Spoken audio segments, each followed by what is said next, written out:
Have you ever wondered what happens when Middle-earth's greatest kings and heroes are faced with temptation, fear, and hope? What if I told you that long before Frodo and Aragorn, the decisive battle was fought by names nearly forgotten? Gil-Galad, the last great Elven king, Elendil, the leader of the exiled men, and his son Isildur, all facing the Lord of Deceit, Sauron? Today, you will delve into a story where unlikely alliances are forged in blood, where a single choice can ignite centuries of war, and where every victory carries the weight of a new threat.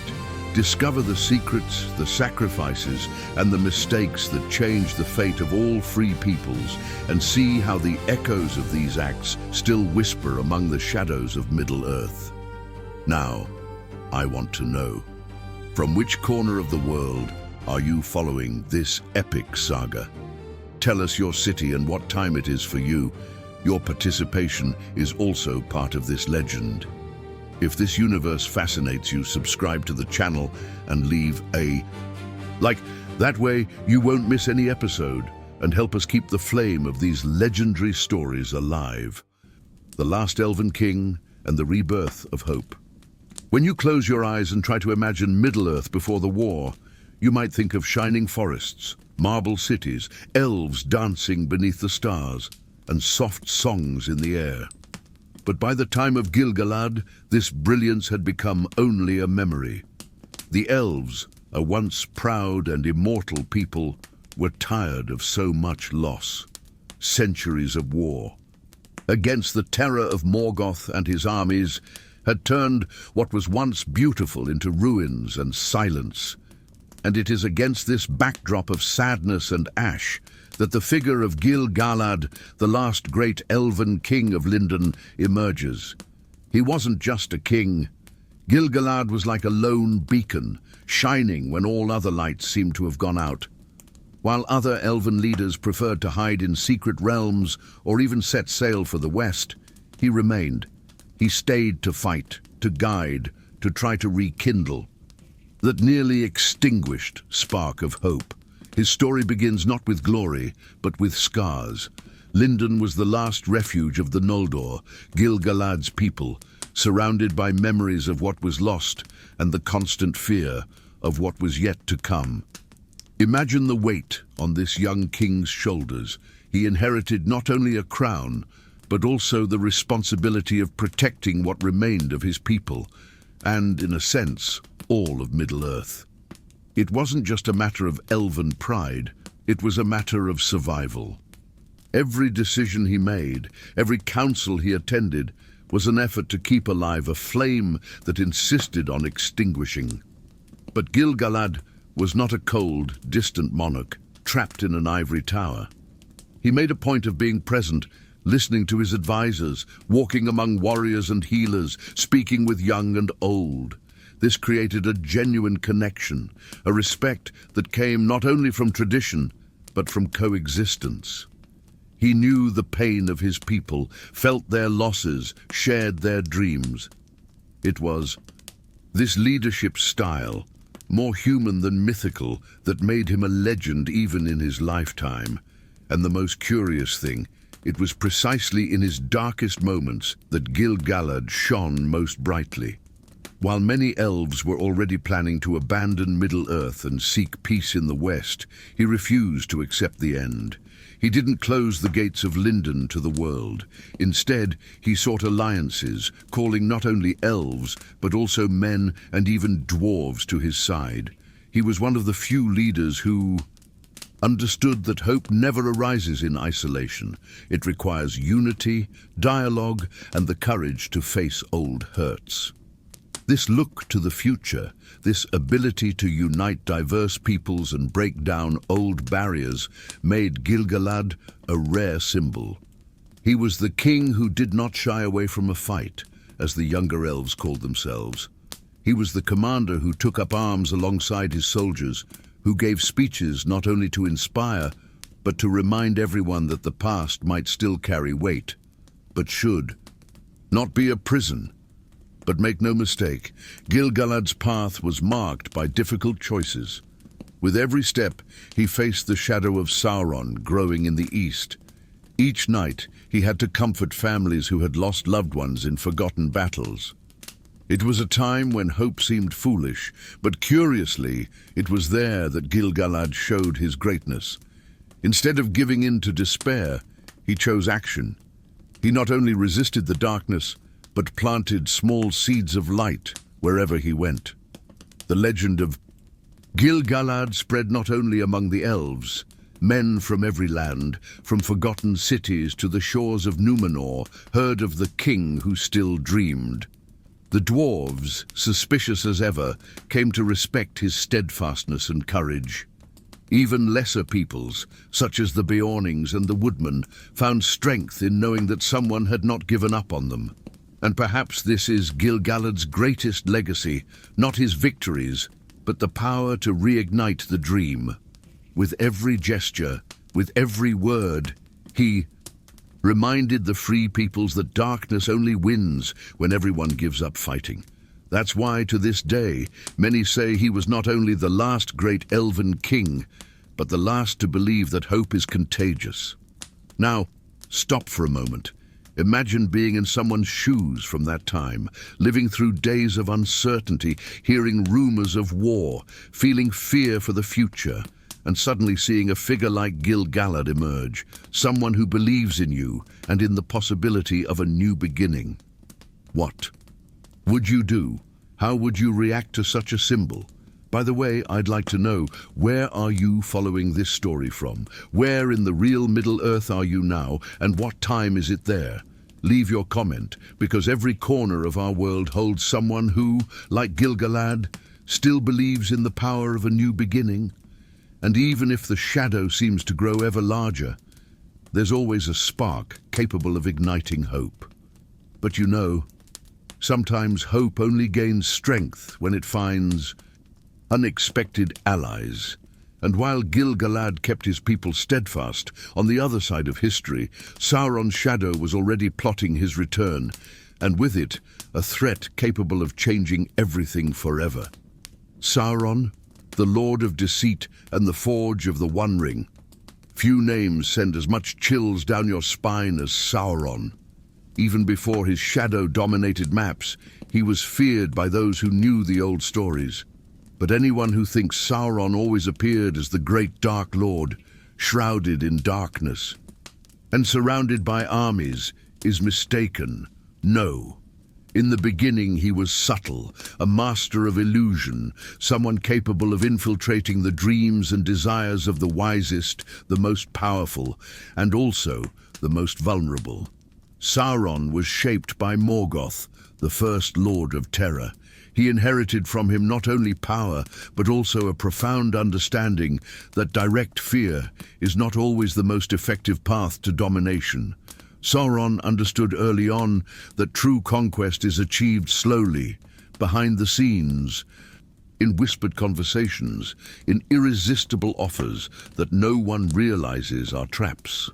Imagine a time when Middle-earth was full of unfulfilled promises. The Elves, weary of ancient wars, dreamed of protecting their kingdoms from the ravages of time and the threat of shadows. The dwarves, proud and ambitious, desired wealth, prosperity, and glory for their underground halls. Men, fragile in the face of death, desired power, lands, and recognition. Sauron observed each people and sensed exactly what they most wanted to hear. Like a gifted actor, he changed his face and name, presenting himself sometimes as a wise counselor, sometimes as a bearer of gifts, sometimes as an unexpected friend. This is how Sauron gained access to previously forbidden places. To the Elves, he introduced himself as Anatar, the Lord of Gifts. He spoke softly, promising knowledge, ancient secrets and arts, to make the realms more beautiful and lasting. He didn't impose fear, he inspired trust. He spoke of a bright future and alliances to protect the world from darkness. And who can resist someone who offers exactly what you desire?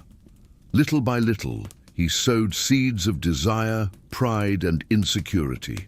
He encouraged the elves to forge magical rings, promising that together they could protect all they loved. Thus were born the 3 elven rings, Narya, Nenya, Vilya, and under his guidance, other lesser rings were created.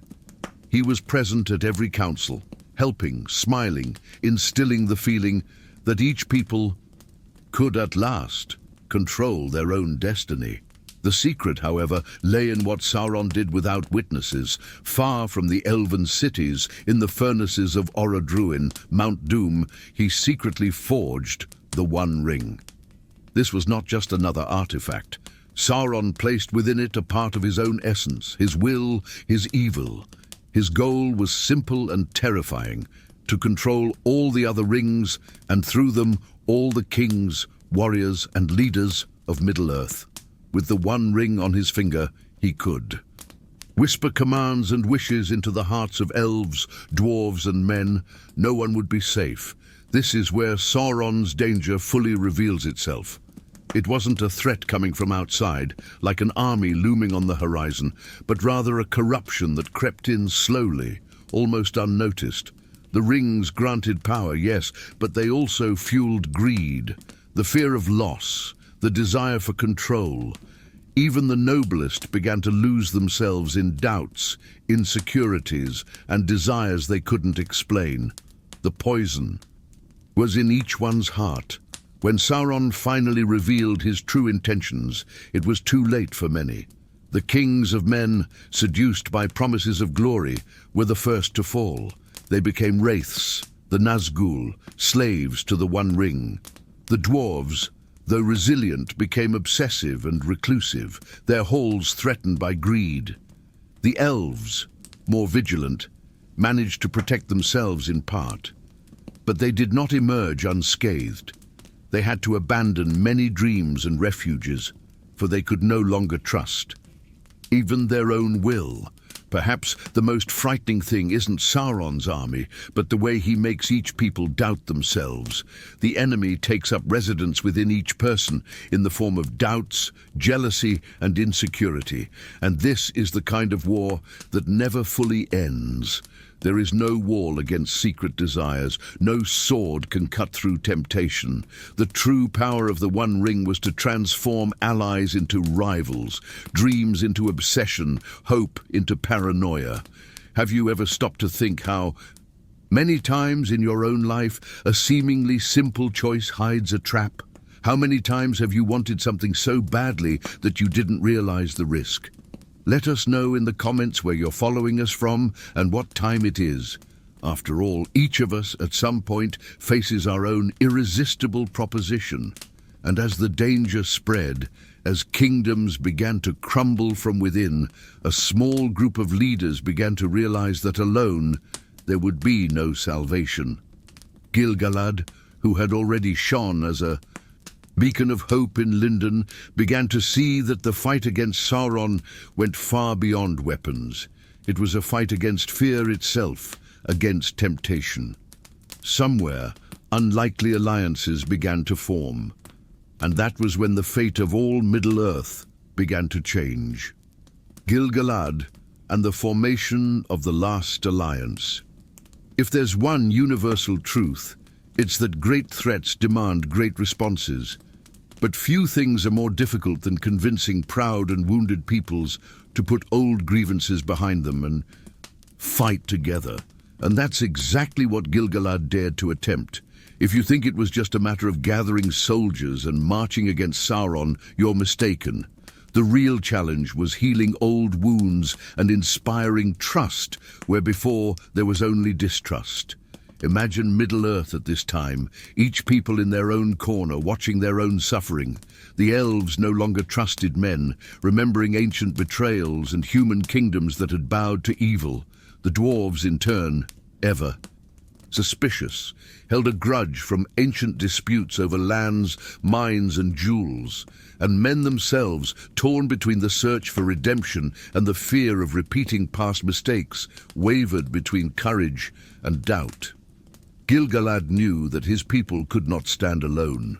His vision went beyond mere elven survival. He saw the whole picture, knowing that if each man closed himself off to his own problems, Sauron would win without having to fight a single fair battle.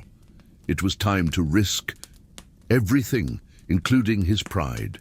The Elven King then did something few leaders would dare. He reached out not only to the distant elves of the forests and mountains, but also to the men of the north and southlands, and even to the dwarves of the stone halls. He sent messengers across valleys, rivers, passes, and cities. The message was clear and urgent. Either all fight together, or all fall apart. Can you imagine the scene? Secret meetings in ancient halls, tense conversations by torchlight, long debates where each side distrusted the other. But Gil-Galad persisted.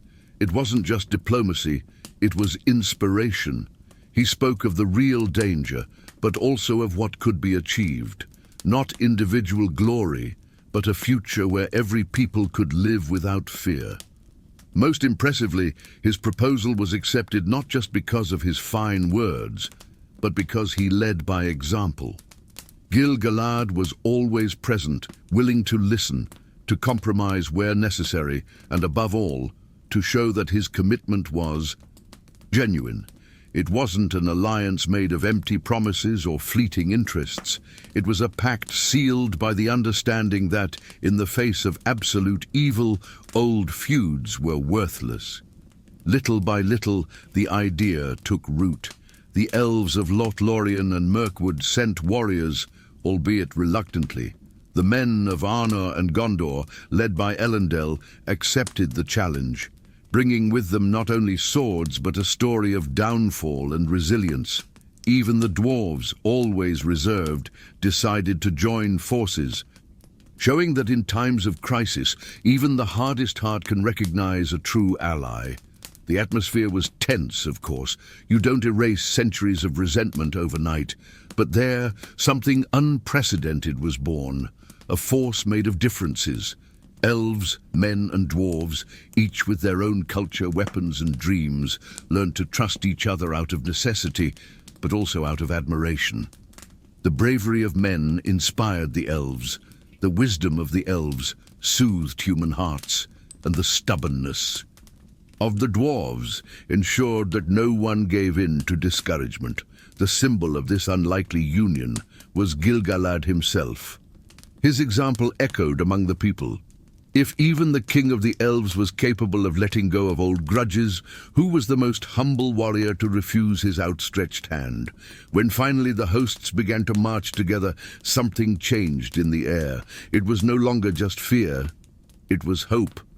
Hope that together they could defy even fate. Think about it. How many times in your life have you felt like isolating yourself, thinking that being alone would be safer? How many times have you felt that no one would understand your pain or struggles? Well, yes. The story of the last alliance shows that, however difficult it may be, there is incredible power in an unlikely union. Perhaps that's what scares any enemy the most, when differences become strength. And since we're talking about unlikely encounters and overcoming obstacles, how about you leave a comment telling us where you're watching this epic moment in our saga and what time it is? Just as Gil-Galad, Elendil and their allies came from faraway places, our community also comes from many different corners, and each brings a piece of this renewed hope. Now, with alliances forged and hope rekindled, the time has come to set out into the unknown.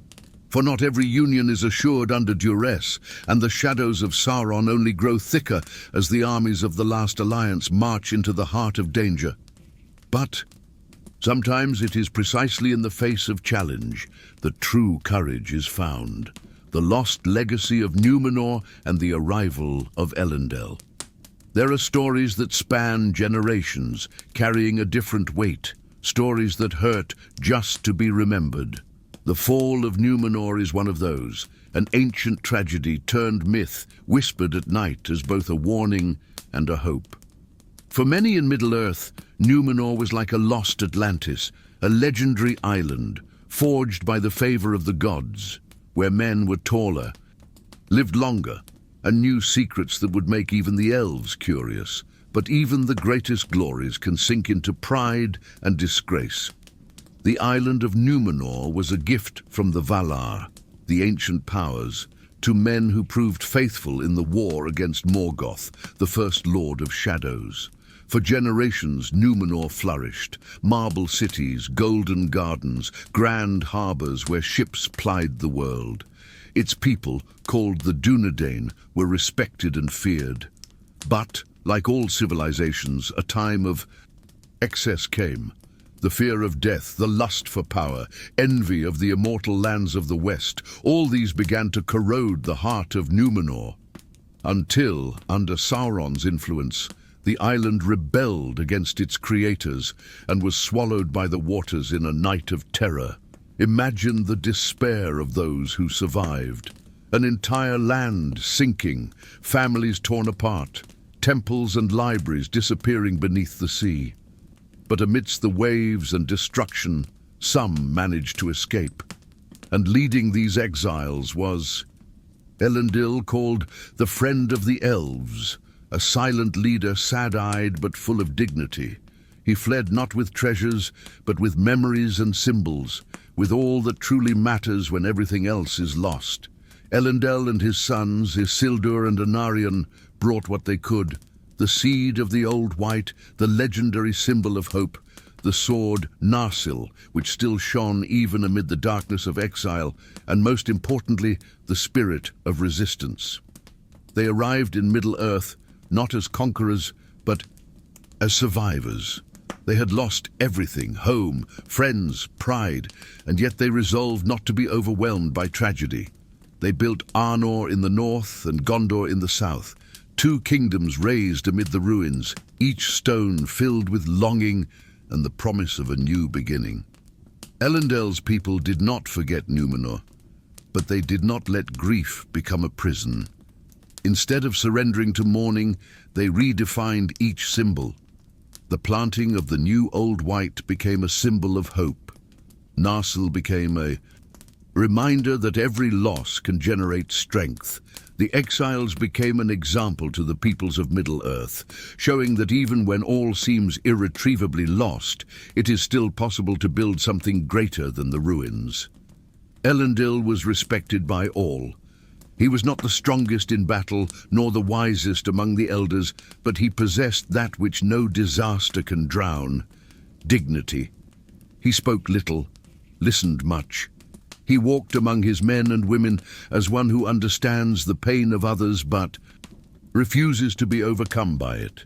In time, even the elves accepted him as an equal, recognizing in Elendil true nobility, the ability to begin again from nothing. The kingdoms of Arnor and Gondor blossomed slowly, like scars that became gardens.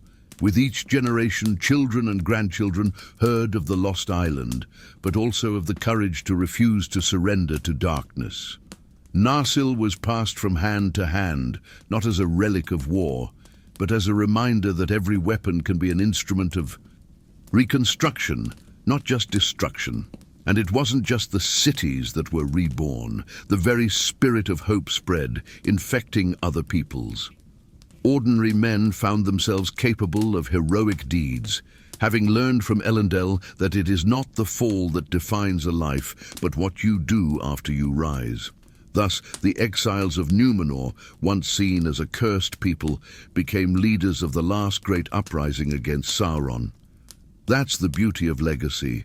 It's never completely lost. Even ruins can become the foundation for something greater. Numenor is gone, but its lessons remain. Elendil and his descendants proved that the past can hurt, but it can also inspire, and in the end, each of us carries our own sunken islands, stories of pain that can be transformed into new beginnings. Now tell me, what legacy have you seen reborn in your life or in your corner of the world? And what time is it there as this story reaches you? Write in the comments. It's not every day that we get to share a bit of our own new beginning, and who knows, inspire someone to transform longing into hope. While Gondor and Arnor grew stronger under the example of the survivors of Numenor, Sauron's shadows also moved, and old alliances would need to be tested as never before. For when the memory of what was lost meets the courage to begin again, a force is born capable of defying even fate itself. The call of the free nations and the weight of old grievances. There are times when history tests us, when every ancient wound, every distrust cultivated for centuries threatens to tear us apart when we most need to walk together. The last alliance of Middle-earth was born only because, faced with the urgency of destruction, elves, men, and dwarves were forced to confront not only Sauron, but their own pride. It all began with a call that echoed through valleys, rivers, halls, and forgotten cities. Gil-Galad, Elendil, and their allies knew fighting alone was certain defeat. But breaking with the past was not easy. Each people carried deep hurts, scars barely healed, and memories of betrayal. The Elves, for example, were masters of the art of remembrance. They had centuries of stories to justify their isolation.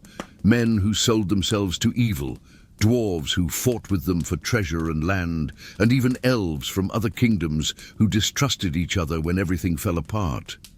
Many among the elves believed men were fickle, easily seduced by power, too fragile to the temptations Sauron threw. As bait, they preferred to stay in the forests, protected by magic, waiting for the storm to pass. But deep down, they knew that even trees fall if their roots do not intertwine. The dwarves, for their part, were proud, suspicious of anything that came from beyond the mountains. Listening to the conversations of the stones, keeping secrets about paths and riches, the dwarves always felt that at some point they would be betrayed, as they had been so many times before, whether by elves or men. Their resentment ran as deep as the mines of Khazad-dûm. For years, they thought it best to simply seal the doors and face the danger alone, underground, and the men. They were torn between the desire for redemption and the fear of making another mistake. They remembered the pride of Numenor, but also its tragic end. Many men of Gondor and Arnor were direct descendants of those who had once nearly dragged the world to perdition by bowing to Sauron. They carried a heavy burden, the fear of being untrustworthy in the eyes of other peoples. They had courage, but still lacked confidence. Thus, each invitation to form the last alliance was met with a mixture of hope and suspicion. There were long meetings in forests, cities, and stone halls. The conversations were tense, voices raised, old accusations resurfaced. You abandoned us in that war. But what of that broken pact? Who betrayed it first? And the rings? Who accepted them with such thirst for power? Each side had a truth, but no, truth would be enough to defeat Sauron. It was then that urgency began to speak louder than pride. Gil-Galad did not impose, he invited. Elendil reminded everyone of the price that division had already cost Numenor and the kingdoms of men. And some elders among the dwarves, tired of losing brothers to the shadows, asked, "Are we really to wait for each people to be destroyed alone, one by one?" The words swirled like winds before a storm. The truth was clear. Alone, they were doomed. And then came the gestures that changed history. Elves crossed the mountains to speak with human kings. Dwarves opened secret gates to receive elven delegations, something unthinkable just a few generations before. Men set aside old guilt and agreed to fight side by side, not to please others, but because they truly wanted to write a new destiny. Signs of change began to appear. An elf and a dwarf sharing bread and stories by the fire. Human warriors listening to the ancient songs of Lothlorien, sensing that for a moment the world might be greater than their sorrows. And outside, Sauron sensed the danger. A united Middle-earth was the only thing capable of challenging him. These moments weren't easy. nor were they clean. There was arguing, distrust, sleepless nights, and much pent-up resentment, but there was also that urgency, the fear of losing everything, and the stubborn hope that together they could endure. In the end, the last alliance wasn't just a gathering of armies, it was a collective healing, a conscious choice to overcome the past and embrace a future no one had yet seen, but everyone wanted. There, amidst promises and apologies, the strength needed to face Sauron was born. And in a way, each people emerged a little greater than they arrived. Now I want to know, in your corner of the world, what was the biggest barrier of pride or distrust you've ever seen broken, whether in your family, at work, or among friends? What time is it when this story of overcoming reaches you? Write in the comments, because the simple act of sharing can be the beginning of a new union. With alliances formed, armies united, and a new spirit of hope, the time had come to leave our comfort zones and face the unknown. For the true battle still lay ahead, and on the horizon the shadows of Sauron only grew, ready to test the courage of those who dare not fight alone. The march to the Black Gates and the rite of courage. There are times when the fate of an entire world comes down to a single path, and that's exactly what happened when elves, men, and dwarves left their homes, cities, forests, and caves, forming a massive wave of hope and courage toward the darkest place in Middle-earth, the Black Gates of Mordor. It wasn't just a journey, it was a traversal of everything each had been up until that point. A trial by fire that would transform every warrior, leader, and even the most humble squire into a part of legend. The journey began even before dawn, with the sound of trumpets echoing through valleys and hills, mixing anxiety and bravery. It wasn't just warriors. Among them were blacksmiths, healers, messengers, cooks, and even old storytellers.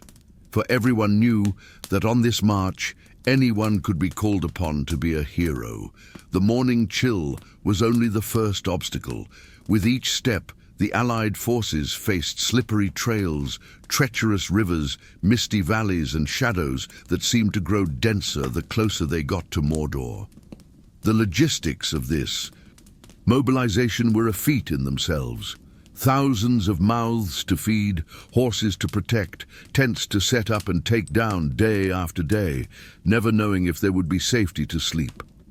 Each tribe brought its own methods. Elves traveled lightly, almost silently, while dwarves advanced steadily, carrying heavy weapons and amphorae of ale. Men from Arnor and Gondor blended military discipline with improvisation, and ultimately it was this combination that made the group stronger. But the greatest burden of the journey wasn't physical. It lay in the glances exchanged around the campfires at night, when exhaustion made doubt whisper, "What if we don't make it back?" It was then that promises were made, promises to return home, to honor ancestors, to protect a friend until the end. It was there, under the stars and by the fire, that stories were born that would be remembered for generations. Along the way, silent farewells echoed. Parents parted from their children, siblings from their friends, exchanged a final, meaningful look before darkness swallowed the horizon. Each step was a small renunciation, a vow of courage, a bet on the possibility that unity could overcome any shadow. Many were not born warriors. There were peasants wielding spears, young men with frightened eyes, and old men determined to bear the weight of experience. And amidst this sea of faces, the anonymous heroes began to emerge. Those who, without titles or glory, held the hand of a comrade, trembling with fear. Those who shared the last piece of bread, who faced their own nightmares on nights of vigil, who made jokes to dispel the tension. If in every battle there are names that will be celebrated, there are also thousands of stories that will never be told, but they are precisely those that hold hope firm when everything seems about to collapse. As they approached Mordor, the air grew heavy. The ground cracked beneath their feet, and even the birds fell silent. The Black Gate loomed like a colossal threat, a wall of iron and terror that seemed to separate the world of the living from the realm of darkness. It was now or never, the last gasp before the final confrontation. No prayer, no armor was enough to ward off fear, but it was there. Before the abyss, the true courage showed itself. On the eve of the attack, the bonfires multiplied, and the tension was almost palpable. Some wrote farewell letters, others whispered prayers, many simply stared into the fire, trying to forever engrave the faces of their companions beside them. It was a silent ritual, a mixture of resignation and defiance. Gil-Galad, Elendil, Anarion, and many other leaders walked among the ranks, sharing words of encouragement, hearing confessions, shaking hands, showing that even the greatest need support in the darkest moments. If anyone had asked at that moment who was the bravest, no one would have known. Because courage wasn't just in the strength to lift a sword, but in every step, every choice, every sleepless night. It was the collective that made facing the impossible possible. Everyone was about to cross the line that separates doubt from legend. What about you? Have you ever experienced a now or never moment when you had to say goodbye to comfort and face the unknown? Share in the comments where you're following this journey from and what time it is there. Perhaps your story will inspire others to also cross their own gates of courage. For the next morning to gay, the sound of drums and voices mingling in defiance, the greatest test of all would begin, the battle that would decide the future of Middle-earth and prove, once and for all, the true meaning of fighting together to the end. Gil-Galad, the field where hope bled. There are places in Middle-earth that don't need plaques or monuments to be remembered. The wind, an eerie silence, or the dark color of the earth alone are enough to tell what happened there. Gil-Galad, the battlefield, was one such place, a stark, bleak landscape where the hopes of free nations and the dark power of Sauron collided with a fury that would echo for centuries. There is no beauty in Gil-Galad, but there are lessons etched in blood and courage. Arriving at the camp was like entering another world. The skies seemed to weigh down the warriors' heads. The ground, marked by ancient rivers and swamps, seemed to want to swallow any misstep. There was nowhere to run. The allied army, forged by elves, men, and dwarves, knew there would be no respite, only the sheer necessity of resistance, even knowing that many would not see the dawn of the next day. When the trumpet sounded, time seemed to stand still. The rumble of enemy drums echoed like doomsday thunder, while arrows filled the sky, momentarily turning day into night. The first clash of spears, swords, and screams was overwhelming. Each advance drew sweat and tears. Each retreat opened invisible wounds in the hearts of the living. It was impossible not to feel fear. Not to think of the family left behind, of the friends who had been there minutes before and suddenly were no more. The Battle of Gil-Galad was not a pretty or heroic encounter from afar. It was raw, drawn out, covered in mud, blood, and despair. Thousands fell in the first moments, some legendary heroes, others simple peasants who had traded the hoe for the sword. Each fallen face shattered hope, but paradoxically, it also rekindled a raw strength in the survivors, a fury felt only by those fighting for something greater than themselves. Amidst the chaos, small acts of heroism went unnoticed. A soldier protecting a wounded friend, an elf holding the line as the world crumbled around him, a dwarf falling, but preventing the enemy from advancing another step. Legends speak of the greats, Gil-Galad, Elendil, and Anarion, but there, on the field, thousands of unknowns wrote their own story, even if no one ever sings their deeds in poems. The price exacted for freedom was brutal. The deed Land of Dagorlad drank the blood of so many that for a long time nothing grew there but silence. The mourning was collective. There was no one who had not lost someone, a brother, a friend, a commander, a love. Muffled weeping mingled with the smell of smoke and iron. Night after night, the Allied camp became a sea of interrupted stories, of hastily made promises, of prayers whispered to the wind. But no matter how much hope bled, it did not die. It was precisely there, at the edge of exhaustion, that the true meaning of resilience emerged. Each survivor carried in their eyes the weight of what they had seen, but also the spark of someone who refused to give up. It was these eyes that found the strength to rise again, to support their friend who could barely stand, to hold the line when everything screamed for surrender.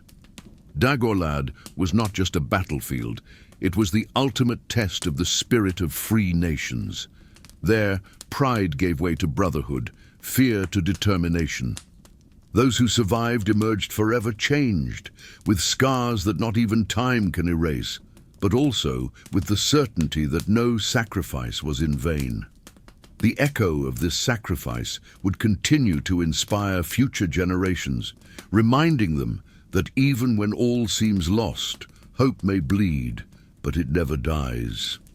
Have you ever experienced a moment when it seemed impossible to carry on, but found strength amidst the chaos? Share in the comments where you're following this saga from and what time it is there, as your stories are also part of this chain of resilience that unites those who refuse to give up on their dreams without a fight. And as the Allied warriors counted their dead and tended their wounds, the horizon showed that the battle was not yet decided.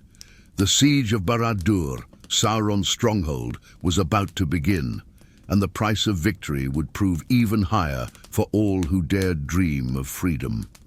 7 years of siege, Barad-dur, and the art of resistance. If battles can last hours and change, the course of an era, imagine a siege that spans years. What happened before the black walls of barad-dur was an epic of resistance, and for many, the cruelest of all trials. For 7 long years, elves, men and dwarves camped before Sauron's fortress. They weren't just soldiers fighting with swords. They were mothers, sons and brothers awaiting news. They were leaders struggling to keep hope alive while time seemed frozen. At first, morale was high. Everyone believed that, after Dagorlad, victory was only a matter of time, but time can be as cruel as the most formidable enemy. Soon, supplies began to run low, bread went stale, meat became a luxury, clean water became a distant memory. The cold of the nights and the heat of the days punished relentlessly.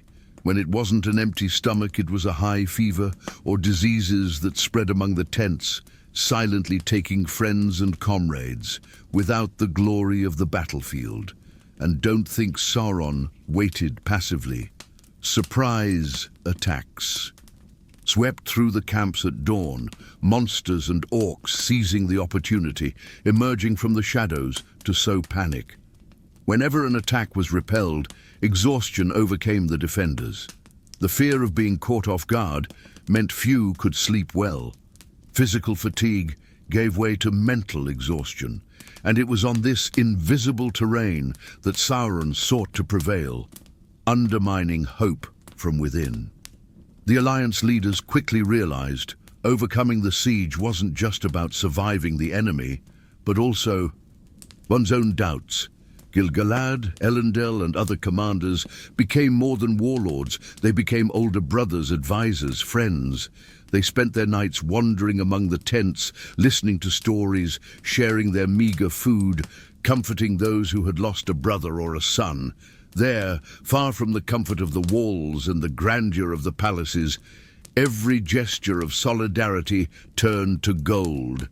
And it was in adversity that the strongest bonds were forged. Elves and dwarves, once rivals, came to respect each other's resilience.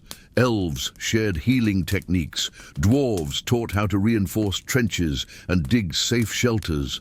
Men shared family stories, and everyone learned little by little that no one could endure alone. The ancient rivalry gave way to a brotherhood built on sweat, tears, and sacrifice. The nights, even though freezing, began to take on a different atmosphere. Around the fire, songs, poems, and small rituals emerged to ward off fear. Children who had previously been frightened by dwarves now asked to hear their stories. Elves shared ancient songs, and even the toughest warriors smiled, if only for a moment. It wasn't just distraction, it was survival. It was the soul of free peoples refusing to be overcome by despair. Time, of course, was unforgiving. 7 years seemed like an eternity. For every victory there was a painful loss. For every night of tranquility, a new surprise attack. Many gave up, others went mad, but most clung to what was most precious. The certainty that resisting, even when everything seems impossible, is the true definition of courage. Hope, on that desolate plain, was tested to its limit. But somehow, it survived. The secret lay in the little things, in the shared bread, in the tight embrace, in the firm gaze of those who promised to protect the other until the end. And so it was, without glamour, but with fierce perseverance, that the alliance maintained the siege, day after day, night after night. What about you? Have you ever been in a situation where the only option was to resist, even when you were exhausted, even when all seemed lost? Tell us in the comments where you're following this journey from and what time it is. Sometimes, sharing your story can spark hope where you least expect it. And so, with hope still alive, even if wounded, the moment arrived when everything would be decided in a single confrontation. The battle where the fate of all would meet face to face with the oldest shadow in Middle-earth, the sacrifice of kings and the fall of the Dark Lord. Every great story culminates like a storm unstoppable. After years of bloodshed and resistance, the fate of all Middle-earth now depended on one final act. A duel marked not only by weapons, but by the weight of hope and fear. Before the black walls of barad-dur, when the night seemed darker than ever, the kings finally faced the Dark Lord. Gil-Galad, the last Elven king, was the very image of resistance. Light against darkness, hope in the face of the abyss. Elendil, the leader of men, carried with him the weight of a lost lineage and the courage of one who had lost everything before. Together, they knew their fate was sealed. There would be no turning back, no victory without sacrifice. Sauron, with his colossal shadow and the strength of the One Ring, waited at the center of his domain, confident that none would be able to overthrow him. The clash was brutal. Lightning streaked across the sky like omens, and the earth trembled under the clash of opposing forces. The very air seemed to weigh down the combatants' shoulders, and each blow was felt not only in the bodies, but in the souls of all who watched. Amidst the chaos, Gil-Galad fell. His radiance, which had illuminated so many battles, faded like a star at dawn. Soon after, Elendil succumbed as well, falling with Narsil broken, but with his dignity intact. 2 kings, 2 martyrs, 2 stories concluded there before the eyes of those who would never forget. That sacrifice. But fate is sometimes ironic and cruel. Isildur, son of Elendil, saw his father fall and, overcome with grief and fury, did the impossible. With his father's broken sword, he attacked Sauron and cut the One Ring from his hand. At the very moment the ring was separated from its master, the shadow trembled and fell. Barad-dur began to crumble, and Sauron himself lost his form, reduced to a spectre of fear and evil. Yet instead of destroying the ring, as all the wise men advised, Isildur succumbed to temptation. He looked at the shining gold, felt the whisper of power, the promise of glory, and decided to keep it, believing perhaps that it was a fair price for so much pain, that suffering deserved a reward. No one there could judge him. After all, how many of us have been tempted to seek meaning in what hurts us? But that moment, that silent choice, planted the seed of a new tragedy. Victory was there. Sauron defeated, the armies of darkness undone, the world free to breathe again. But at the highest possible cost, the battlefield became a tomb for kings and warriors. The fires lit that night mingled relief at the end with mourning for loss. No one emerged from Barad-dur unscathed. Every royal conquest bears deep scars, and every redemption is bought with pain. Isildur was hailed as a hero, but within him a shadow grew that sooner or later would once again threaten everything they had fought for.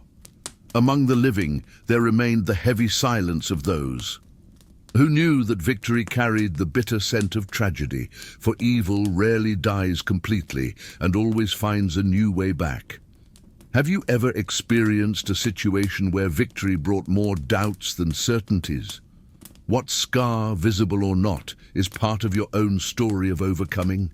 Let us know in the comments where you're following this chapter and what time it is. Your experience could be a beacon for someone still fighting their own battle, as the survivors struggled to grasp the price of victory. A new threat loomed on the horizon, hidden within the secrets of the One Ring and the silence of Mordor's ruins. Because every story of redemption carries the risk of a new cycle, and the shadow, even defeated, never truly disappears. If approved, just ask, and I'll continue with the next chapter. Here's Topic 9 rewritten in an engaging, dynamic tone with emotional depth, ready for engagement and with a natural hook for the sequel, The Price of Temptation and the Eternal Return of Ve. Shadows. The silence after Sauron's fall seemed a blessing.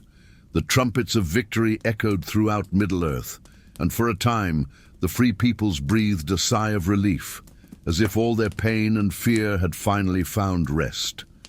But the true face of peace, like the deceptive gleam of gold, can hide deep cracks. Middle-earth's fate was far from sealed, and the mistake of a single man, even one crowned a hero, would be the thread that pulled together a new web of shadows. Isildur, marked by glory, and grief held the One Ring, that golden jewel that gleamed not only with Sauron's power, but with whispered promises of strength, justice, and eternity. Before the flames of Mount Doom, he had the chance to destroy forever the root of all evil. The wise men pleaded. Elrond himself witnessed the moment the decision was made, but temptation prevailed. Isildur saw in the ring a symbol of sacrifice, a blood price for his father, for his friends, for all the pain he had suffered. Thus, the ring was not destroyed, and it was in that moment, almost silent, without armies or grand speeches, that the hope of victory gained its first glimmer. For evil, contrary to what many imagine, rarely returns roaring. It hides patiently, waiting for the right moment to emerge. All it took was a stumble, a decision made in the darkness of the soul for the cycle to begin again.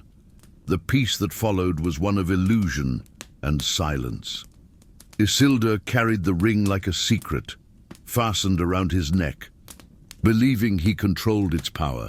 But the ring, with its own will, began to corrupt thoughts, sow distrust, and transform pride into paranoia. It wasn't long before fate delivered its cruel response.